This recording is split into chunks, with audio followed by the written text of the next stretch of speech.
গ্রামে তো আওস না বেটা, জানোস না? এই যে বাজার, এই বাজারে আসলো তোর দাদার নামে। তোর দাদার 16টা দোকান ছিল এই বাজারে, সব বেচা আমার দাদার কাছে। এখন এই বাজার আমার দাদার নামে।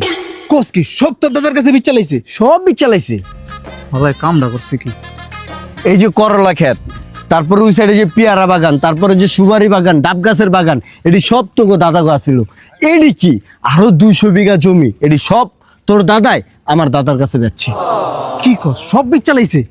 এখন সব আমরা ভোগ করি। এই যে তুই বাড়িটা দেখতেছস, পুরা বাড়িটা গুন্না দিয়া দেখছস, পুরা বাড়িটা গাছ ভরা বাড়ি, চৌচালা ঘর 4টা। এই বাড়িটাও তোর দাদা আঙ্গুর কাছে বেচালাইছে। কোস কি এই বাড়ি তোর কাছে বিচালাইছে? হুম। আজকে ওর খবর আছে, তুই থাক তো মামা, আমি টাইতাছি। কই যাস? থাক, আজকে আপনাকে দিয়ে দিন। নাতি কি করতাছো নাতি তুমি? কি করতেছি মানে আপনি দাদা নামের কলঙ্ক, এত সম্পত্তি সব বিচালাইছেন, আঙ্গুলিগা কি রাখছেন আজকে? নাতি আমারে মাইরো না নাতি, তোমার লাগে রাখছি তো সম্পদ। কি 2টা ছাগল রাখছি না নাতি? 2টা ছাগল? তোরা রাখাইতেছে ছাগল।